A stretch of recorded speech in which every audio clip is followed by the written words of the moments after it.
I got down in Boston, and there was a visa and custom officer.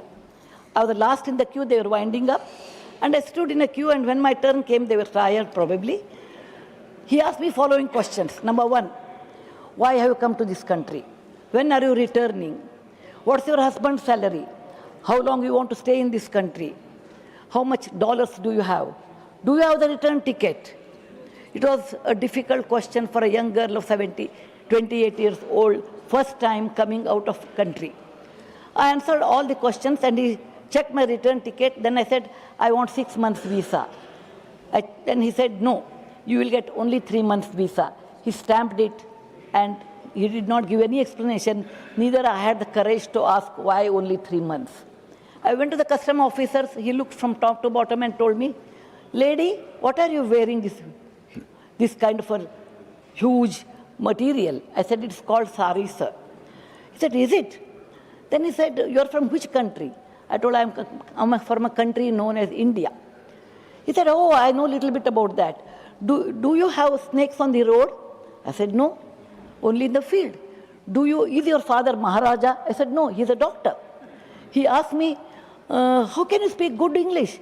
I said, we have many languages in India, but English is the one also taught to us. Then he asked me, why have you come over here? It's a developed country. I said, my husband is working, so I have come here. Then he said, everybody is a magician there? I said, no, sir, there are very few people, magicians are there.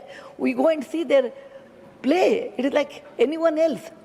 He looked as if I am from a different planet and looked down upon me heavily and told me to go and check my bag thoroughly. There was nothing to bring because I was also not well off to take something. I came out, I was holding my passport. I felt very sad. India, which has 5,000 years old history, a great civilization, and a great culture, and which has given zero to the world, all these things we have. And the way he treated me is I'm coming from somewhere with no culture, no money, or in a very different way. I met my husband, Mr. Murty. It is not I'm telling my personal story, it is a story which gives me even today encouragement in life. And I told him why these people are treating us. He said, people who know history can appreciate history. A common man or Aam Aadmi will appreciate your performance. If you perform well, the world appreciates. If you don't perform, people will neglect even though you have a great history. He said, we are young. That time, both of us were young. What we can do in our lifetime? Let us give something back to our country. Work sincerely. Perform well. That's all is in our hand. More than that, we too, simple people, ordinary people from ordinary families, will not be able to do more than that. But let us give our 100% to improve our country, whatever is possible. Many years passed, sir. So much water is flown over a period of time. Then, recently I went to America after many, many years. I was the last in the queue. I came from actually Cuba, I suppose. Somewhere from the South America I was coming. In my plane, I was the only lady wearing a sari. We sat in the plane. I came to the customs office, visa. I thought again the same, what questions he will ask. Again, he was winding up. I was the last person in the queue. He looked at me and said, why have you come here? I said, I have to deliver a few lectures in America. He said, what are you? I said, I'm an author and a philanthropist. He said, oh, that's fair. That's nice. Then he stamped. He did not ask me any questions. He stamped. When he stamped, I said, 3 months. I said, no, sir, I don't want 3 months. I will be here only for a week. Why are you stamping for 3 months? He said, jokingly said, oh, no problem. Ours is a great country. Welcome to America. See many more places. I was a little bit surprised.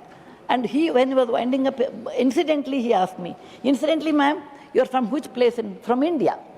I said, I'm from south of India by the name Karnataka, and that in Bangalore. He said, oh, you don't have to give explanation. Bangalore is famous for, it is the Silicon Valley of India. I know a lot of people from your country who are very good in software. They come from India and work here. So we are aware of Bangalore.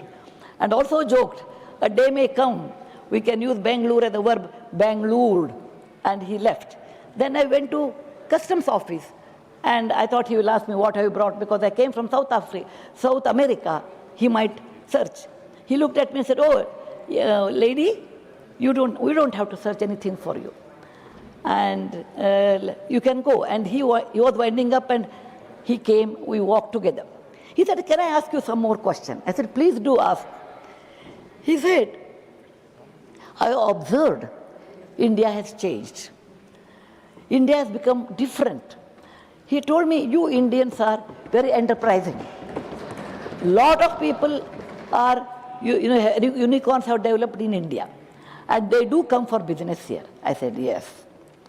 Then he said, you Indians are very hardworking. I have never seen someone hardworking like this. Because on Sunday you go to a shop, all the shops are closed in America, but an Indian grocery shop is always opened. You are hardworking people. Number 3, you people help each other. You help each other a lot.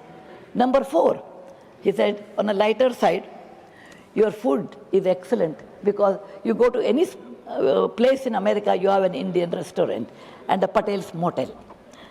Then he said, more than that, you are law-abiding people. You are good people. So by this time we know what is India. And then he told me, I know India's diaspora. I attend Diwali, Holi, and Gujarati is Navratri. Or they say, now he knows his own accent. And your people are so large-hearted, they call everyone. India is something different, which we never knew. And many of my friends do come to India, particularly for dental surgery, because getting in America, dental surgery takes time, it's expensive. India is much cheaper. I came out with my passport holding, Ghar wohi, Angan wohi, Jane sab kuch naya naya. What is that made India great in the last 10-15 years? What is that which made India great? The same person, and it is my experience, without any bias I'm telling you. It is what is that made India great? It is the stable government, stable finance budget, bold budget, a great leader. A leader who is proud of Indian origin. A leader who respects India's culture. A leader who is not scared. A leader who believes Indian can make it. It's okay. My experience has taught me, no comment, please. It is my own experience, without bias, I'm telling you. It has taught us a good leader, a good finance budget, and law-abiding people, we can make anything. There are hiccups, there are difficulties, there are pitfalls. Rome was not built in a day. So nothing will happen in one day. Nothing will happen in 1 year. It takes time. But we should have always faith for the benefit of the country, in good value system, and with our good budget, we can do, sir. This is my unbiased opinion. I'm a nominated person. For me, truth and truth alone stands. Thank you very much, sir. Jai Hind, Vande Mataram.